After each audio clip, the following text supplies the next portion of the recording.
बिहार में छपरा के निकट आज तड़के नई दिल्ली डिब्रूगढ़ राजधानी की 12 बोगियां पटरी से उतरी।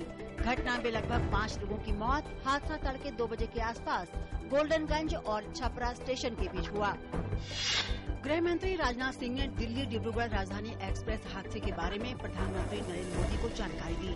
प्रधानमंत्री ने इस हादसे पर गहरा दुख व्यक्त किया। गृह मंत्री ने कहा है कि हादसे के लिए माओवादियों को जिम्मेदार ठहराना जल्दबाजी होगी।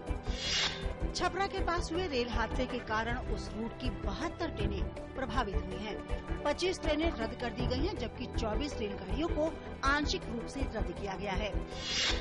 सरकार ने मृतकों के परिजन को 2-2 लाख रुपए और घायलों को 1-1 लाख रुपए मुआवजा देने की घोषणा की है।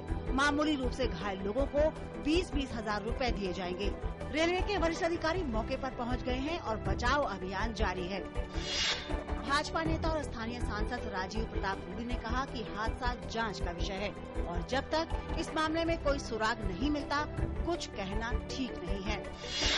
दिल्ली डिब्रूगढ़ राजधानी एक्सप्रेस हादसे पर प्रतिक्रिया व्यक्त करते हुए कांग्रेस नेता और पूर्व रेलवे मंत्री मल्लिकार्जुन खड़गे ने कहा कि रेलवे सुरक्षा पहली प्राथमिकता होनी चाहिए।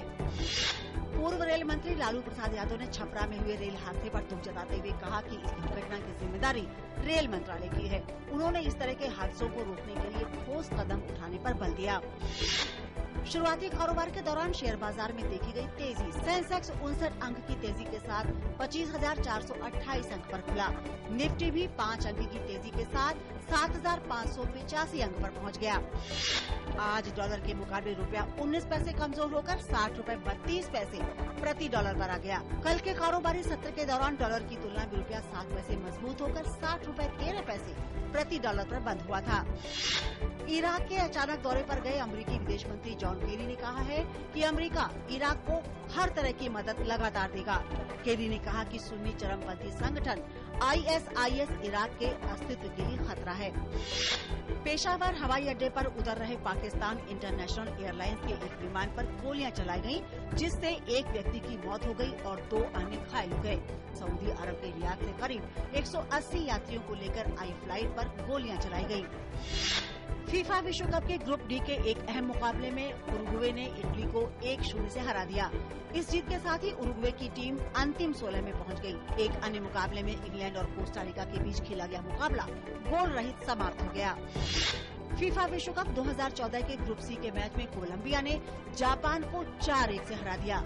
मध्यांतर तक दोनों ही टीमें 1-1 से बराबर थी। फीफा विश्व कप फुटबॉल में एक अन्य मुकाबले में ग्रीस ने आइवरी कोस्ट को 2-1 से हराया। आज ही के दिन 25 जून 1975 की रात से देश में आपातकाल की घोषणा की गई। देश के इतिहास में आजादी के बाद इंदिरा सरकार का ये सबसे विवादास्पद निर्णय था। आज भी लोग इसे देश के लोकतंत्र में सबसे काले दिन के रूप में याद करते हैं।